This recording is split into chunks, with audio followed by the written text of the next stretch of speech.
Bom dia, tá começando mais um episódio da Lolere, seu podcast jurídico direto, prático e sem juridiquês. Eu sou o Victor. E eu sou a Cibele. Hoje, no Direito Tributário, o STF analisa se o adicional de ICMS sobre telecom na Paraíba ainda é válido. E no digital, a ANPD virou agência e ganhou reforço de 200 cargos. No trabalho, o TST barrou a inclusão de empresas de um mesmo grupo só na fase de cobrança. E no Constitucional, a CPMI do INSS aprovou quebras de sigilo bancário em bloco. E no Direito Civil, o STJ encerrou o caso do influenciador Carlinhos Maia, mantendo a condenação de R$200 mil por uso indevido de imagem. Muito bem, Cibele. Hoje a gente vai deixar para ler o comentário no final, quando trouxermos quem foi o ganhador do kit Lolere. Então fique até o final. Então pega o seu café, coloca o fone e vamos entender como que essas decisões estão moldando o direito no Brasil e no mundo.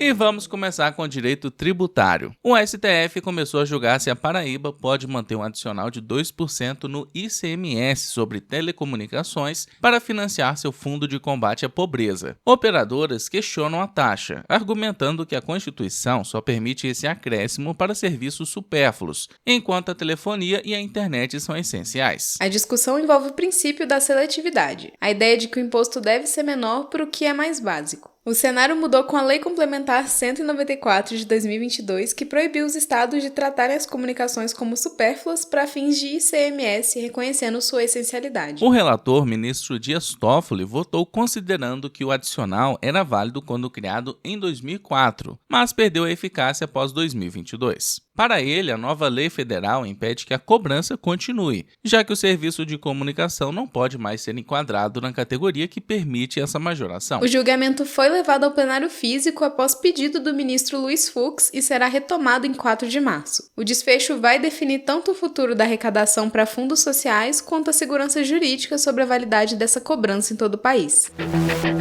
Se você está cansado de ver o escritório estagnado enquanto aguarda prazos processuais, presta atenção agora. Caso você tenha honorários por aí garantidos, mas o dinheiro ainda esteja preso no processo, a JustCash antecipa esse valor para você investir agora mesmo. E o processo é bem simples. Você envia os seus processos para uma análise jurídica e depois de aprovar a proposta, recebe seu dinheiro em até 24 horas. Com a antecipação de honorários da JustCash, você encontra uma saída segura para driblar os atrasos e retomar o controle financeiro do seu escritório. E para não deixar o seu crescimento parado, é só acessar o link da JustCash aqui na descrição desse episódio e pedir a sua análise.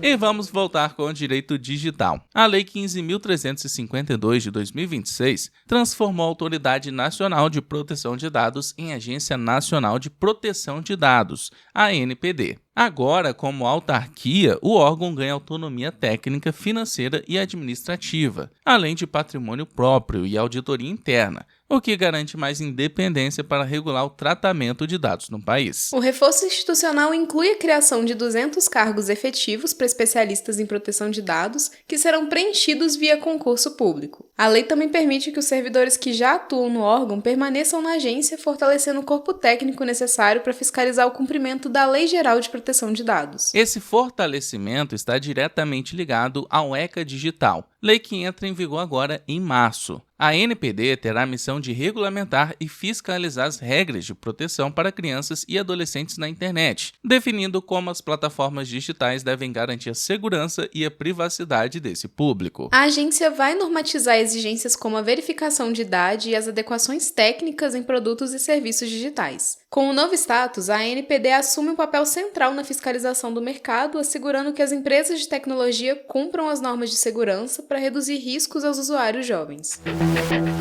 E vamos agora com o direito do trabalho. A segunda turma do TST excluiu 2 empresas de uma execução trabalhista, porque elas só foram chamadas ao processo na fase de cobrança. O colegiado aplicou o tema 1232 do STF, que proíbe como regra que a execução atinja quem não participou da fase inicial de conhecimento, garantindo o direito de defesa desde o começo. No caso, o trabalhador tentou cobrar novas empresas alegando que faziam parte do mesmo grupo econômico das devedoras originais. O TST, porém, seguiu o entendimento do Supremo de que o réu precisa ter a chance de discutir o mérito da causa e não apenas ser surpreendido por uma ordem de pagamento de uma dívida já definida. A ministra relatora Adelaide Miranda Arantes explicou que a jurisprudência antiga do TST até permitia esse redirecionamento tardio. Agora, com o novo precedente vinculante, o autor deve indicar todas as empresas que pretende responsabilizar logo na petição inicial, detalhando a relação entre elas desde a largada do processo. Assim, a decisão exige muito mais rigor na estratégia das ações trabalhistas. O redirecionamento na etapa de execução agora é excepcional, restrito a casos específicos como sucessão empresarial ou fraude comprovada. Isso traz mais segurança jurídica ao impedir a inclusão automática de novas empresas no fim da disputa. E no direito constitucional, a CPMI do INSS aprovou 87 requerimentos para investigar descontos indevidos em aposentadorias. Em votação em bloco, foram autorizadas quebras de sigilo bancário e fiscal, além de convocações de pessoas ligadas ao mercado de crédito consignado e a associações de classe. Entre os alvos estão o empresário Fábio Luiz Lula da Silva, o Banco Master e a Cred Sexta. Juridicamente, o afastamento desses sigilos permite à comissão rastrear o caminho do dinheiro e identificar se houve captação irregular de descontos diretamente na folha de pagamento dos beneficiários. Também foram aprovadas convocações de ex-executivos e um pedido de prisão preventiva do presidente da Confederação de Pescadores. Pela Constituição, as CPIs têm poderes de investigação de autoridade judicial, podendo requisitar informações sigilosas desde que as medidas sejam motivadas e tenham relação com o objetivo do inquérito. A votação gerou protestos por suposto erro na contagem, mas a presidência da CPMI manteve as aprovações. Os novos dados financeiros vão servir para mapear beneficiários do esquema e subsidiar futuros encaminhamentos aos órgãos de controle e punição.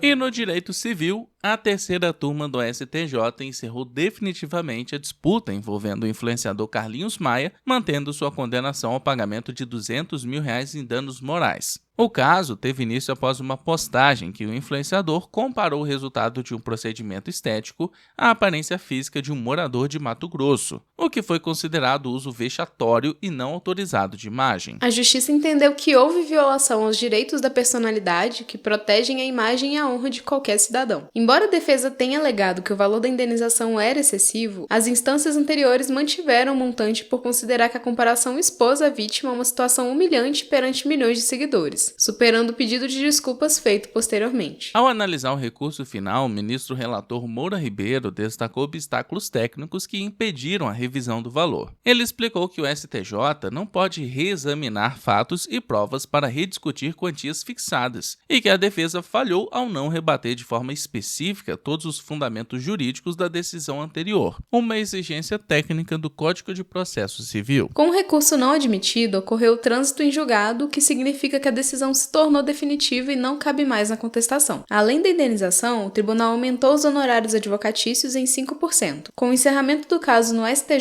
no dia 20 de fevereiro, o processo agora segue para a fase de execução, visando o pagamento do valor devido. E agora a gente vai fazer um giro pelas principais matérias civilistas. A terceira turma do STJ decidiu por maioria que o reconhecimento póstumo da paternidade socioafetiva independe de manifestação formal do pretenso pai, bastando prova de tratamento como filho e conhecimento público da relação. Eventual tratamento privilegiado ao filho biológico não afasta o vínculo. A quarta vara civil de Santos determinou que seguradora pague a indenização integral do seguro de vida, cerca de R$640 mil, após morte por intoxicação por cocaína, afastando exclusão por uso de drogas e suposição de suicídio, por ausência de dolo e interpretação restritiva de cláusulas, mas ainda cabe recurso. A 30ª Câmara de Direito Privado do TJSP manteve em parte sentença que determinou a regularização acadêmica e indenização à aluna excluída de listas de chamada e impedida de fazer provas por pendências financeiras, elevando os danos morais para R$5 mil. Então é isso, a gente vai chegando ao fim de mais uma edição, mas antes do episódio acabar eu vou ler aqui o comentário da Moran. Finalmente o caso da Marielle foi finalizado. Demorou, mas foi. Semana corrida de comentários por aqui. Dedo doeu, mas valeu a pena. Torcendo pra dar certo o kit pra mim. Obrigado, Laulerer. Não esqueçam de computar os comentários do YouTube também. O Amoran levou bem a sério aqui a competição e foi até no YouTube, né, Vitor? Pois é, Cibele. eu vou te contar que, devido à quantidade de comentários que ele fez, provavelmente as coisas vão mudar por aqui. Ou a gente tem que mudar essa forma de dar o kit, ou então a gente vai ter que criar um software próprio para poder contabilizar esses comentários, porque o Amoran comentou nada menos do que 615 vezes, superando em 3 vezes o segundo lugar, que é a Ana Laura. A Ana Laura comentou bastante, 222 vezes, mas nem se compara ao Amoran. Então, Amoran, parabéns, o kit é seu, e graças a você vamos ter que criar um software aqui só para contabilizar os comentários a partir de agora, hein? E esses comentários contaram do YouTube? Pois é, Sibeli, no YouTube não, a gente contabiliza só os comentários do Spotify, mas de qualquer forma o Amoran teria ganhado de qualquer jeito, né? Então, meus parabéns, Amoran, muito obrigado por ter participado aqui, pelo seu empenho. E não esqueçam de seguir a gente no seu agregador de podcast favorito, ativar as notificações e também avaliar com 5 estrelas. Compartilha esse episódio lá nos seus stories e marca a gente no @lo.lery, que estamos sempre repostando por lá. Então é isso, se cuida, bom estudo e bom trabalho por aí.